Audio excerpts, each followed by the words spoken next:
Afternoon, everybody. Happy Tuesday. Norwich City back at action tomorrow evening at Carrow Road. A chance to make it back-to-back wins against Queen's Park Rangers. Adam Harvey joined by Samuel Seaman for today's preview show. We'll start off the show with a comment from Joseph. Good afternoon, lads. How are we? I'm well personally. I had a week off last week, so a chance to sort of recharge the batteries. And my first game back was the win against Stoke, so feeling much more positive than I was on my week off last week. Sam, how are you? And I suppose to start off the show, just want to reflect a little bit on the Stoke game quickly. Dean Smith was asked about it this morning. He felt that Norwich City, structurally in terms of their pressing, was quite impressive, maybe struggled to link the passes. And I suppose that 20-minute spell towards the end of the game where the substitutions, the likes of Cantwell, Nunez, Sarah, they all came on. It felt like that last 20 minutes was maybe the Norwich City that we haven't seen all season so far.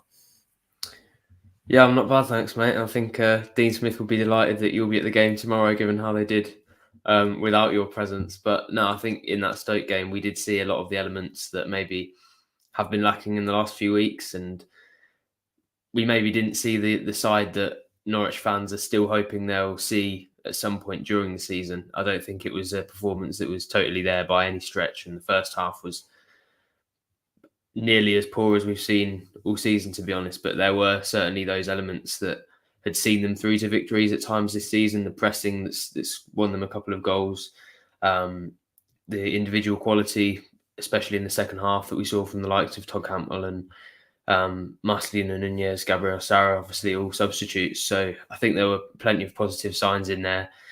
As I said, not the complete performance, and had Stoke got something from the game, you wouldn't really have said it was unfair, which seems mad given it was 3-0 at one stage. And Nick Powell's late consolation was the only thing that didn't make the scoreline look like a thrashing, really. But yeah, I still think there's plenty of work for Norwich to do. Obviously, most of their points that they've won this season have come from momentum and having that run that they had a few weeks ago. So Dean Smith will be really pleased that they've put themselves back in a position to build up some momentum again. Having obviously won that game against Stoke, and I think they'll go into a game against the QPR side, who obviously lost against Birmingham, a very disappointing result for them given the start they've had to the season. And that Stoke result will give them a lot. But as much as we look at the positive elements, and it's good to do that, we're still yet to see the complete performance from Norwich. And Smith has spoken a lot about how his side performed after they scored that second goal, but I think you'd like to see them free up and play as open as that more regularly, given this is the Championship and this is a league they're favourites to win, really. So they're probably in a position to play like they did after that second goal in most games, but they haven't yet. And I hope we can see that maybe tomorrow against QPR, but against one of the sides who have been performing best in the Championship, and on a consistent basis, they haven't really been based so much on momentum as some of the sides who have been in and around those promotion places have been. It will be difficult, but I'm looking forward to seeing how they'll get on, especially now that they've at least temporarily arrested that run of poor form. Yeah, I see the comments flooding in. Get them down in the comment section below. We'll come around to those towards the end of the show. But one man that, sort of a lot of fans felt was maybe the caveat to Norwich's performance the other day, sort of the last 20 minutes improving, was Todd Cantwell. And Dean Smith was asked about him this morning. I'm going to play the clip quickly now so everyone can hear it themselves. And then I'll get your thoughts on it, Sam. I saw a bit of anger in his performance, if I'm honest. I thought, he looks like he wanted to show what he was about. The goalkeeper's made a really good save from him, and again, unfortunately, for all his good work, he actually won't get an assist to his tally, which he probably should do. It was a great ball through and a great run for Nacho for Gabby's goal, and great ball through for Jordan as well. And that 30 minute performance of what we got from him is more of what we want to see. Yeah, 750 minutes so far in the Championship season for Todd Cantwell, yet to register a goal or an assist, but came very, very close to that assist the other day, that ball through for Nunez that, obviously was spilled by the goalkeeper and Sarah tapped it in, but I just like that. Was it the ball through to Hugel as well? That was him as well. So very close to that assist, and it feels like his desire and his performance level the other day was upped. And after the game, he put that post out on Instagram and Twitter, sort of about how he's sort of very committed to the club and he wants to improve his performances. So, what did you make of his performance, Sam? And do you feel like maybe there's a chance that he'll be chucked back in tomorrow evening off the back of that? Yeah, I thought it was a really good one. I think it was a little bit surprising given Cantwell's form, as Norwich has this season, seems to come in sort of bursts and runs, and he's very much a confidence player, as we saw during that 2019-20 season, which I don't think anybody could deny was his best campaign. So to come off the bench and sort of come out of nowhere and impress like that, I do wonder where it's come from. Obviously, there's the ominous contractual situation, which sort of Smith got asked about this morning, and which does hover over the head of Todd Cantwell. You wonder if perhaps he's had a reminder of that situation from somebody, and that's created this desire within him to try and do something more. But I thought we saw the player that Norwich fans have been crying out for best part of a year and a half now, really, since the back end of that 2020-21 Championship season, which Norwich won. We haven't really seen that so much. And, as Smith said, he probably deserved the assist for how the two key moments and the way that he played in and around the box against Stoke. But it's good to just see him involved at that end of goals. We've discussed plenty of times, and I wrote a piece on the Pink and Plus app that went out this morning discussing the fact that he's not really been in and around the end of attacks too much. He seems, and at the start of the season, especially when he was the only real creative force in that Norwich side, he seemed too keen to get on the ball deeper on the pitch. And I remember speaking to you about this on one of our preview shows, about the fact that his quality was better served in and around the box, and Norwich probably needed him shooting and playing the final pass. And I think the midfield strength that there was against Stoke allowed him to do that. Obviously, he came on for Isaac Hayden, but having that defensive midfielder throughout the game had sort of set a precedent and created a structure in that Norwich side that we hadn't seen before, and they were actually able to work the ball into him in those advanced positions rather than him feeling he had to get on the ball deep for any chance of advancement. Probably having Ben Gibson in there, one of the best passers from defence in the Championship, helped. As well as the fact that obviously Marcelino Nunez and Gabriel Sara came on at similar times to Cantwell and really changed the game. So I think the improved performance from the players around him probably helped him out a lot against Stoke, but that's not a criticism of him. That's me saying perhaps when things have been difficult before, it's been more of a reflection of the team he's been part of as opposed to his own performances. So I think if all those elements are there, if Dean Smith sets up a team that's able to provide Todd Cantwell with the opportunities to create things in and around the box without him having to try and force the issue himself at the other end of the pitch, I think there's a really good opportunity for him to go and stamp his mark on this Norwich side.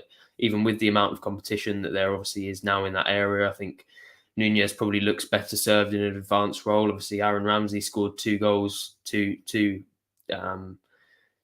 you probably want to see from players in that position, and Sara seems to be really coming into his own now with that role arriving late into the box. I still feel there must be a role for Todd Cantwell if he can reach his best. So it was a really positive step in the right direction. I would be surprised if he doesn't start tomorrow, given Dean Smith's praise of him this morning and obviously on Saturday evening after that Stoke game.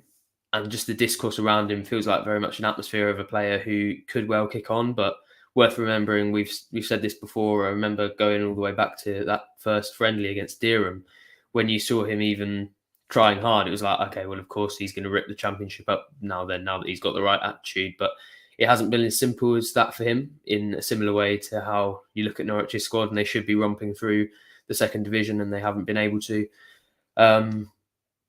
So I think there are a number of elements that need to come together to allow Todd to put in the sorts of performances we know he can. But if Smith sets up the team to provide for him so that he can provide for the likes of Pukki and maybe fire off a few of those shots that came close to causing Stoke some danger at the weekend, he's certainly a player that can play a big role. And tomorrow, in a game that's probably going to be quite technical, it will really suit him, I think. And he could be really damaging to QPR if all those elements come together.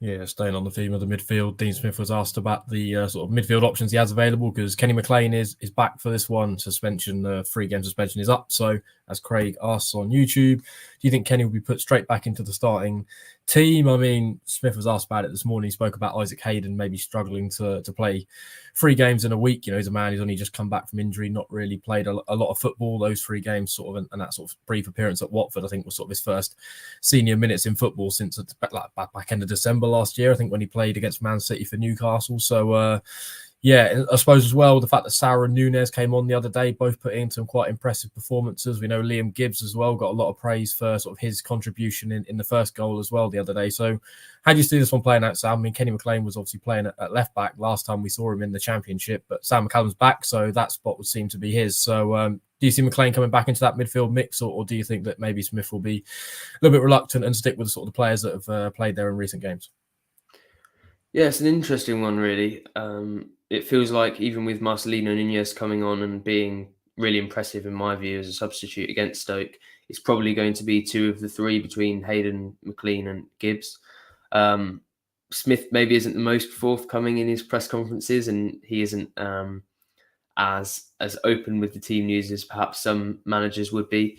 So I don't think that phrase about Hayden sort of playing 3 games in a week necessarily means he won't be playing, especially given the role that he serves, that I don't think anybody else in that squad can really perform to a similar level. I thought Liam Gibbs did a decent enough job when Hayden was absent, but he actually thrived, I thought, on the freedom that having Hayden alongside him gave him. I don't think he gets up and wins the ball off, I think it was Lewis Baker for that first goal. I don't think he gets that high up the pitch if he doesn't have the security that Hayden's there behind him. So that as a 2, although it was their first time playing together, looked to me like a duo that could really thrive in the midfield. It was a little bit of a sort of typical Farker-esque duo, I thought, with somebody who is a little bit more ball playing and a little bit more dynamic in Gibbs alongside the solid Isaac Hayden, who's a similar player to Alexander Tessie, as I think we've seen since he left the club.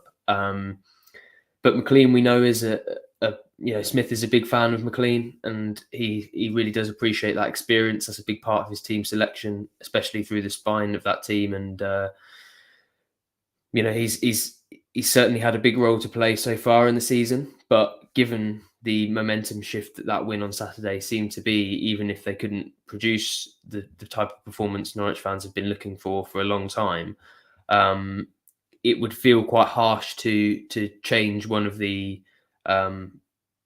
perhaps significant and most functional parts of that team in the midfield. I thought, although that performance wasn't quite there, those 2 were probably, as a unit, that was probably the strongest Norwich looked at times. So, I would be surprised in most situations. It's worth remembering, in a similar situation at centre-back, John Tompkinson was really impressive at Burnley and then was dropped for Ben Gibson, who, similarly to Kenny McLean, is much more experienced than the person who was playing in his position.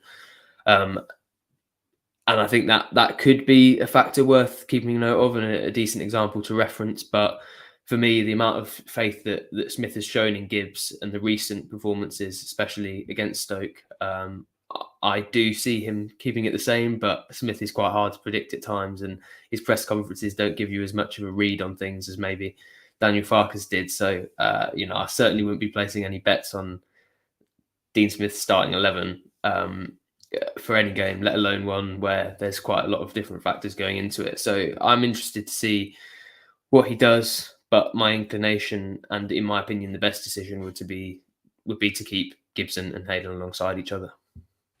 Yeah, QPR's visitors tomorrow evening. They've had a relatively strong start to the season. They currently sit 3rd in the Championship, 17 games played, 30 points on the board.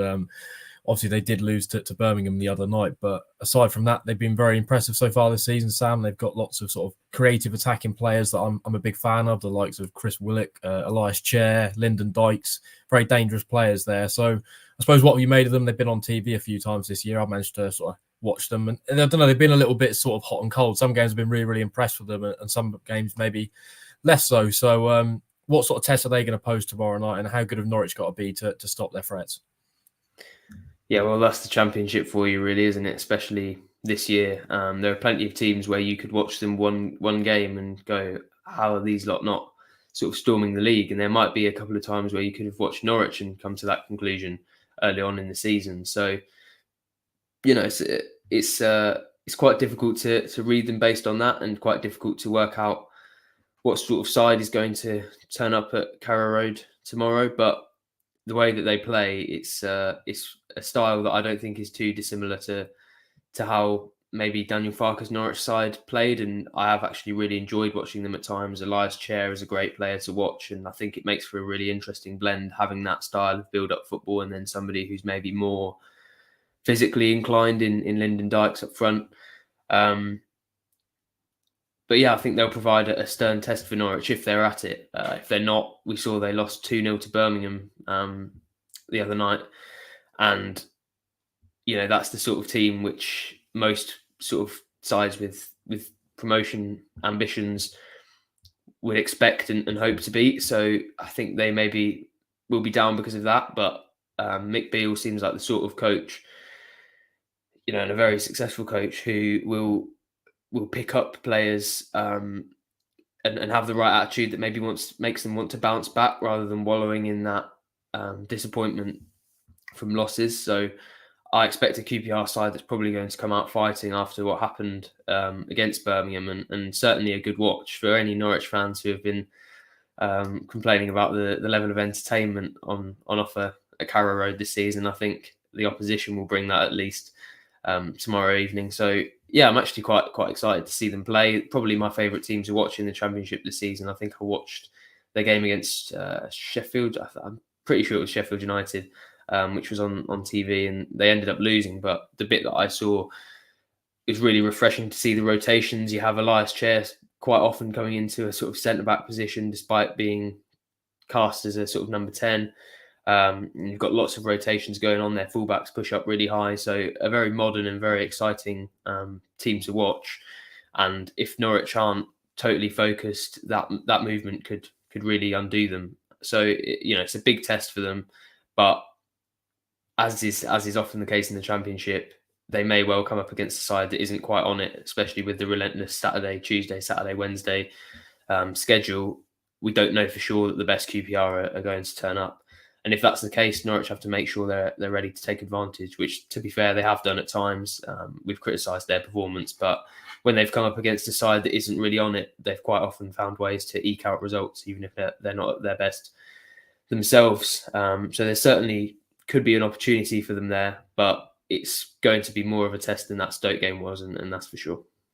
Yeah, he certainly got lots of admirers. The QPR boss, Wolves, obviously had a lot of links to whether there's a potential vacancy there, and in terms of a Premier League move for him. And we know he's kind of got a background in Brazil. I think it was Sao Paulo, wasn't it? He was involved with. So definitely an interesting coaching career. Obviously, we'll be live for about another 10 or 15 minutes. So get your questions down in the comment section below. We're going to come around to those in just a moment. But Sam, before we do that, I just want to talk about the magnitude of this game for Dean Smith. I mean, there was a lot of pressure on him before that Stoke game. It felt like if Norwich didn't get the result and maybe the performance wasn't very good, that the sort of fan base would maybe want him out of the club and maybe a different route in terms of the sort of second half of the season, I suppose. But is that one game in isolation going to be enough? With QPR the visitors, Norwich have only beaten one of the top 10 so far this season. That was Millwall at home, sort of back in August. So it feels like tomorrow, if they can get a statement win against QPR, that maybe that sort of feeling amongst the fan base would maybe sort of be a little bit repaired. I think there's obviously still that fracture. There's still that sort of element of the fan base that don't maybe buy into Dean Smith and his philosophy and his style of football. So how big is it for Dean Smith tomorrow that Norwich get a result and the performance is very good under the lights? Sorry about that. Yeah, I think it's fairly important, but as you said, that Stoke win has eased a lot of pressure. To look at it negatively rather than what they can do to improve the mood if they win, I think they can afford to lose this one, and Dean Smith will still be in post for Saturday's game at Rotherham. That for me is pretty concrete, to be honest. But looking at things on the positive end of the spectrum, if they can do that and if they can win, I think Todd Cantwell spoke in the programme before Stoke, and he was absolutely right that you can make things positive as quickly as they turn negative. And, it only took 5 or 6 games for that negative atmosphere to really set in amongst the Norwich City fan base. We saw how vibrant they were in that Blackpool win, and that was, I think, right before they went on that sort of winless run. So if they can string 2 wins together in front of their home crowd in 4 days or 5 days, that will do a lot for the fan mood, in my opinion. And they'll hopefully be looking at it from that point of view, because I think that's the best mentality to have going into these sorts of games. So yeah, I think it will not only boost the mood around the place and the atmosphere at Carrow Road probably, but it will insulate Dean Smith, in my opinion, until the World Cup break. If they can get a win here, it keeps them in the playoff mix for sure. And at this stage of the season, I think probably a lot of Norwich fans would take the playoffs, given how inconsistent the team has been at times this season. So yeah, I think it puts them in a really good position if they win. If they draw, you're looking at the opposition and it's not too bad a result. And if they lose, I'm not sure they're plunged straight back into the type of atmosphere they were expecting going into the Stoke game, but it certainly increases the pressure again, and probably means Rotherham has to be a win. So I think that Stoke win has actually done quite a lot for Dean Smith in the coming weeks. But as I just said, things can turn very quickly, and given how upset fans have been, not only about on-pitch stuff, but off-pitch developments in recent times as well, I think they're possibly ready to quickly turn the other way if things do go badly, and that's justified in my opinion. So yeah, it is important, maybe not quite as important as the Stoke one felt, but we also have to consider this isn't just about Dean Smith and his own position. For the team, this is a massive game, because given games in hand and things, we don't really expect them to be properly in the playoffs once these sort of kinks iron themselves out. It feels more like they'll be sort of 7th, 8th, 9th at that time, unless they can win this game, and then they probably do climb back into that playoff discussion. So for the points on the board, it's probably more important than it is for Dean Smith. But, make no mistake about it, it's modern football and everybody understands the pressure on managers and head coaches. And this is another massive one for Dean Smith, as they probably all will be leading into that World Cup break.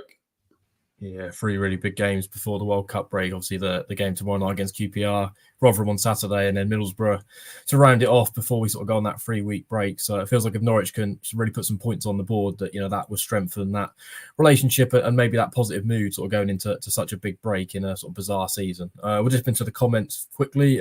Jason Butcher on YouTube saying, for me, Todd being signed up is crucial. His performances warrant a new contract. We know what he can bring and do for the team, and he agrees that the best position is the number 10 for him. And yeah, hopefully we can see more of what we saw on Saturday from him. Joseph on YouTube, I thought in the second half against Stoke, we kept the ball well.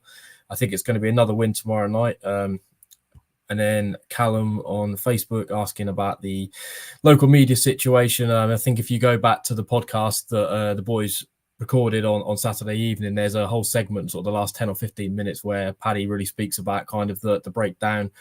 And I suppose this sort of break in trust that Anthony Richards spoke about, which from our side is a very different view. But there is obviously a fracture between us, which we're very keen to repair. It's a difficult situation, but hopefully for the fans and for us and for Norwich City Football Club, we can all get it sorted and move forwards. But while certain powers still there, I think that might be a difficult situation. So with that, Sam, we'll round off the show with the usual question: how do you see this one going? It feels like Norwich really need another win to boost the mood. So as Joseph says, what is your score prediction? I think this is really tough, but I don't know. I've been quite optimistic with my predictions recently. I feel like maybe I've got the opposite effect that you've had, where you've maybe been getting them right, and I've got sort of an inversely proportional relationship with it, where the more optimistic I am, the worse they're doing. But I've just got another 3-1 in my head. I don't know why. I just don't. I feel like if QPR don't turn up, they possibly will be for the taking, given the slight negative momentum they're building up at this stage.